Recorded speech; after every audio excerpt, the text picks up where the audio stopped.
तमाम family members को, दोस्तों को, चाहने वालों को, देखने वालों को, पाकिस्तान को वसीम अहमद का सलाम। मेहमान है बोल चैनल से वाबस्ता फैसल अजीज खान। बहुत शुक्रिया फैसल साहब, आपके कीमती वक्त का जो आपने मुझे दिया। मुत्तहदा जब वजूद में आई और वजूद में आने के बाद वो जब विफाक और सूबे की जीनत बनी, तो कमोबेश तमाम सियासी पार्टियां उसके मरकज पर मौजूद रहीं, आती रहीं, जाती रहीं, किसी न किसी मदद के उन्वान, और मुत्तहदा वसी तर मफाद में, मुल्की मफाद में और अपने ताल्लुकात को इस्तवार करने के लिए कुछ ना कुछ हर सियासी जमात को देती रही, खासतौर पर पीपल्स पार्टी और पीएमएल नून। अब चूंकि सेनेट का इलेक्शन सर के ऊपर है, तो मौजूदा मुत्तहदा क्या फिर कुछ देने की पोजीशन में है या इस दफा लेने की पोजीशन में कराची के लिए? बहुत बहुत शुक्रिया वसीम साहब, बहुत बहुत शुक्रिया। असल में ये सवाल बहुत बड़ा है। 1988 से मुत्तहदा कौमी मूवमेंट के पहले जो मरकज 90 था और अब जो बादराबाद में, वहां पे सियासी जमातें ताउन लेने के लिए मुत्तहदा के पास आती रही हैं और मुत्तहदा कौमी मूवमेंट हमेशा देती रही है। जब कोई आए उसे दे दिया करती थी कि भाई आप आ गए हैं, बहुत बहुत बड़ी बात है, अजरक टोपी, फूल की पत्तियां, बेहतरीन इस्तकबाल, और आप हमारे दरवाजे पर आ गए, बात खत्म। और एमक्यूएम के ताउन से वफाकी हुकूमतें बनती रही, सदर बनते रहे, वज़ीर आज़म बनते रहे, स्पीकर बनते रहे, सेनेट के चेयरमैन बनते रहे, वजीर आला बनते रहे, काबीना बनती रही, और ये सब कुछ ऐसा रहा। और एमक्यूएम कभी कभार हिस्सा भी लेती रही उसके अंदर, और बाद में नाराजगी की बुनियाद पे बाहर आती रही। अब एमक्यूएम का साइज वो नहीं रहा जो एक जमाने में होता था। 50 सीटें होती थी एमक्यूएम की सिंध असेंबली के अंदर, अब 21 सीटें हैं। और नेशनल असेंबली के अंदर भी एमक्यूएम की बड़ी सीटें हुआ करती थी, अब उनकी सिर्फ 7 सीटें हैं। तो चीजें जो है वो उनके हाथ से निकलती जा रही, निकल गई है।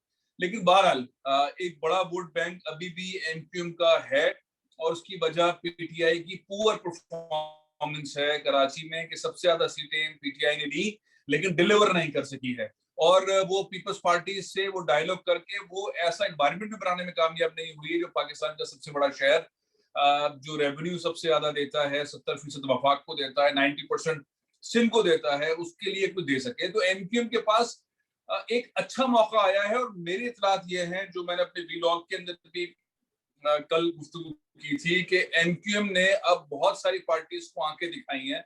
उसकी वजह सिर्फ एक है कि एमक्यूएम के पास एक तुरुप का पत्ता इस वक्त है, वो ये है कि वफाक में जो हुकूमत है वो सिर्फ 6 सीटों से, 6 मेंबर्स की वजह से हुकूमत बनी हुई है इमरान खान की, और एमक्यूएम के पास 7 मेंबर्स हैं। अगर एमक्यूएम बाहर आ जाती है तो पीटीआई की गवर्नमेंट नहीं रहती, इमरान खान साहब हुकूमत में नहीं रहते। तो पीटीआई जिस तरह से ताउन मांग रही है इस दफा, मेरी इतलात ये है, मुझे जिन जराये ने बताया है, कि एमक्यूएम ने सेनेट की इस सीट जो है उसका मुतालबा किया है, और इसलिए भी मुतालबा किया है कि वो सेनेट में अपनी जो उनकी रिटायरमेंट हो रही मेंबर्स की, उसको जाहिर है कि पूरे तो नहीं ला सकते, लेकिन वो किसी हद तक चाहते हैं कि उनके मेंबर्स सेनेट में हों।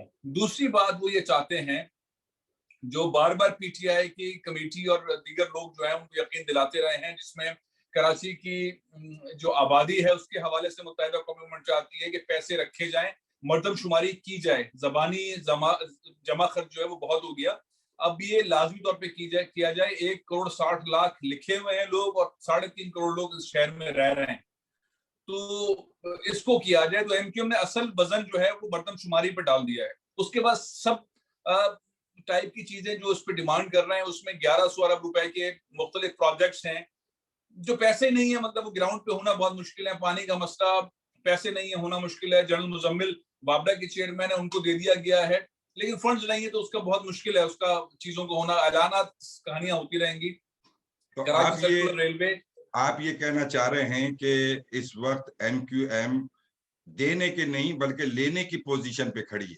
नहीं, खड़ी बड़ी तो नहीं है, पहले भी मेरा ख्याल है लेने की पोजीशन में होती, लेकिन वो उनका नजरिया ये था कि अगर बड़ी बड़ी पार्टियां, बड़े बड़े लीडर हमारे पास आ गए तो चलो ठीक है, बात खत्म।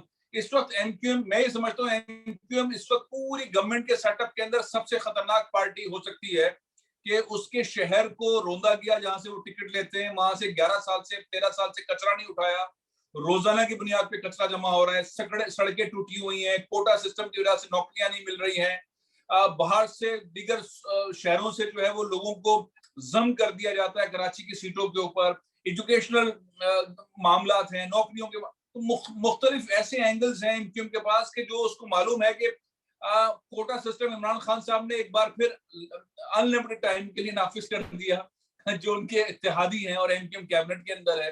तो बहुत सारी ऐसी चीजें हैं जिसकी वजह से एमक्यूएम प्रेशर में भी है और एक ऐसा एनवायरनमेंट क्रिएट कर सकती है। और एमक्यूएम के पास वो दबाव भी नहीं है जो एमक्यूएम के पास पहले दबाव होता था, लंदन का दबाव।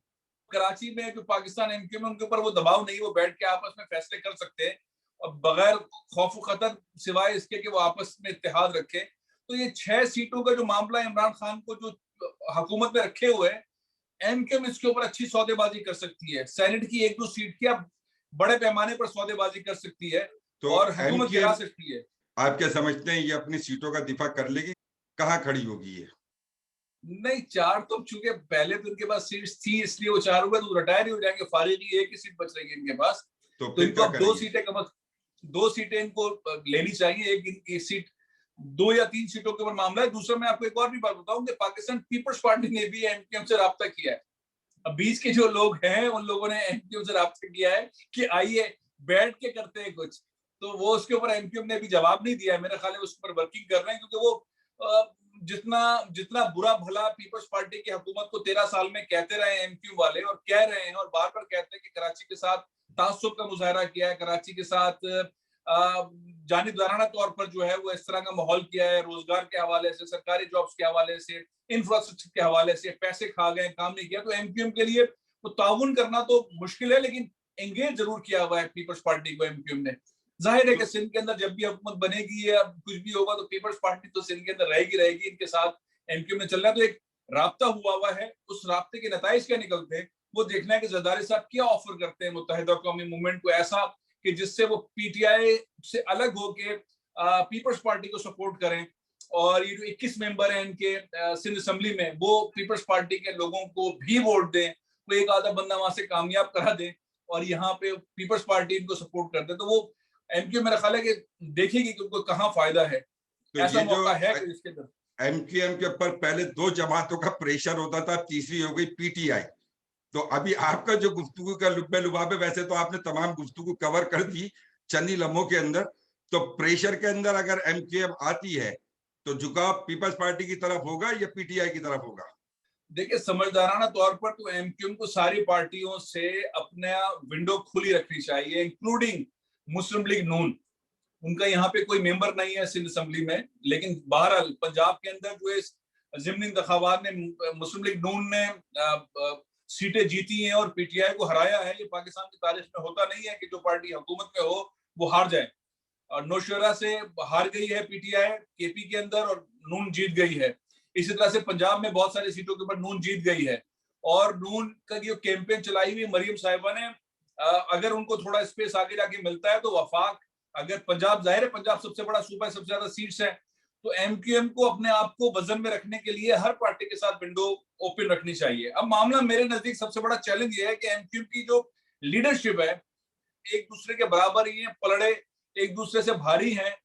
तो वही जो पहले क़यादत होती थी कि एक आवाज आई लंदन से और सबने कहा लब्बैक और डन हो गई फैसला बात, हो गया, अब वाली पोजीशन में नहीं है।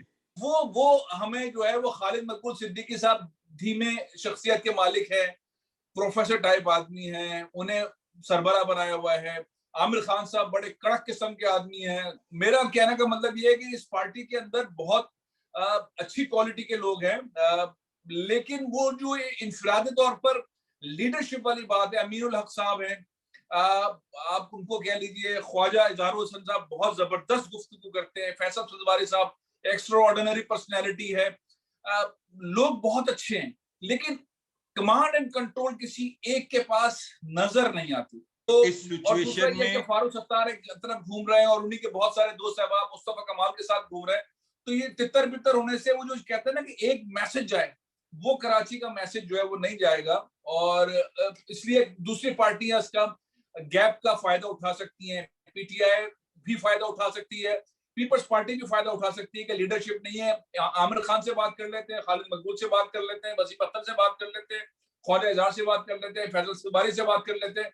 बहुत सारे पैरेलल इक्वल टाइप की लीडरशिप है।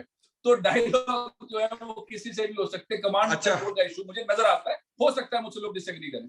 लेकिन एक लम्हे को अगर ये फर्ज कर लें कि ये सारे खदशात खत्म हो जाएं और एक फैसला हो इस जमात के अंदर, तो क्या ये जमात कुछ हासिल कर सकेगी? सेनेट के इलेक्शन में, सेनेट का इलेक्शन डिफिकल्ट होता है और इस पाकिस्तान में सेनेट के इलेक्शन के अंदर खुले पैसे चलते हैं, बहुत सारी दुनिया में चलते रहे, अमेरिका में भी चलते रहे, 100 साल पहले अमेरिका के अंदर भी गोलियां लगती रही है, सारी दुनिया के अंदर सेनेट का मामला कुछ इस तरह का होता है। पाकिस्तान के अंदर सेनेटर्स जो बनते रहे या तो खानदान के लोग ही बनते रहे, बहू भी आ गई तो बेटा भी आ गया, तो बहन भी आ गई तो ये भी आ गया, तो रिश्तेदारों को भर दिया, या फिर ये हुआ कि खुल के पैसा चला है।